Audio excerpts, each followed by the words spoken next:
بوونی خەون و خولیا بۆ گەیشتن بە هەر ئامانجێک تەنها باوەڕ بە خۆبوونی دەوێت بۆ ئەوەی خەونەکەت بکەیتە ڕاستی. وەلید تەمەنی 38 ساڵە و خۆشەویستێکی زۆری بۆ تۆپی بالە هەیە و خەو و خۆراکیشی بووەتە ئەو یاریە.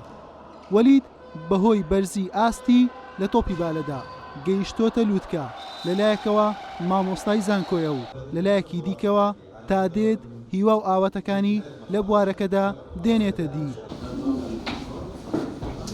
وەلید عارەب توانی بە سەرکەوتووی بڕوانامەی دکتۆرە لە تۆپی بالە بەدەست بهێنێت. وەلید خۆویست نییە و توانەکانی پەخش دەکات، هەر بۆیە لە ساڵی 2016 فێرگەی تۆپی بالەی یانی هەولێری دامەزراندووە، توانای منداڵان و گەنجان لە وەشەدا بەرجەستە دەکات. بەڕاستی ئەمڕۆ ڕۆژێکی خۆشە، ڕۆژێکی جیاوازە. من لە سەرەتای دەستپێکردنی یاریکردنم بە تۆپی بالە بۆ و هەر حەزیشم بەو یاریە بووە. دوای خوێندنی تاواکردنی کۆلێژم پەروەردەی وەرزشی بوو، لە دوای ئەو تاواکردنی ماستەرەکەم بوو. ئەمڕۆژ کە دکتۆریەکەم لە هەمان کاتدا هەمویان ڕەبتن بە تۆپی بالەوە، بە ئەو اختصاسە عەمەلیە کە بۆ خۆم هەمە ڕەبتم کردبوو لەگەڵ اختصاسێکی نەزەری تێکەڵم کردبوو بتوانم دکتۆریاکە پێبیمەوە. خۆشبەختانە ئەمڕۆ بەسەرکەوتوی دکتۆریاکەم تەواو کردو، بتوانم ئەو هەموو کۆمەڵە شتەی کە تێکەڵم کردووە بەیەکەوە لە ناحیەی عەلمیەوە خزمەتێکی بچووکی شارەکەم و یانەکەم بکەم کە یانی هەولێرە لە ڕووی ئەکادیمیەوە بتوانین چەند یاریزانێک دروست بکەین بۆی لە داهاتوودا نمونەیەکی جوانی وەرزشیمان هەبێت.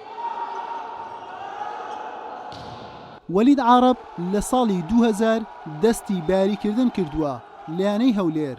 ماوەی 10 ساڵ لەسەر یەک درێسی یانەکەی پایتەختی پۆشیوە، دواتر چەند جارێک ئاڵوگۆڕی یانەکەی کردووە لە نێوان هەولێر و پێشمەرگەی سلێمانی و شوڕتەی بەغدا و دوجار گەڕایەوە یانەی هەولێر و تا ئێستا بەردەوامە لە یاریکردن و کاپتنی یانەی هەولێرە. بەڕاستی نازانم بڵێم چی، هەموو ژیانی من بالەیە، هەموو ژیانی بۆم بەخشی. یەکەم شت ناساندنم لەناو خەڵکاندا بەهۆی بالەوە بوو. دووەم خوێندنی تاواکردنەکەی دکتۆریاکەم هەر لەسەر بالە بوو، بەهۆی بالەوەش بوو. سێم ژیانی هاوسەرگیری کەشم هەر لەسەر بالەوە بوو. یعنی ئێستا دەتوانم بڵێم تەواوی ژیانم بوویتە تۆپی بالە. یعنی چۆن لەگەڵ بنەماڵەکەی خۆم و خانەوادەکەی خۆم و عایلەکەی خۆمدا دەژیم، هەروەهاش بەبێوان ناتوانم بژیم، هەروەش ببێت تۆپی بالە ناتوانم بژیم. بەڕاستی لە هەموو ژیاندا من دوێنێکە گفتوگۆی دکتۆریاکەم کردو ئەمڕۆ لە تەمرین ئامادەمە. یعنی هەر کەسێک کە لە زیاتی من بێ هەفتەیەک پێویستی بە پشوو هەیە بەڕاستی، بەڵام ناتوانم. بیرم لەوە کردوەوە کە ببم بەڕاهێنەر. ئینجا ئەو بیرکردنەوەی من دەتوانن یانەکەمان یانی دەستەی کاژێری یانە وەخود یاخود سەرۆکیانە یاخود سەرپەرشتیار تیپەکەم بڕیا لەسەرداتن لەسەر ئاستی من.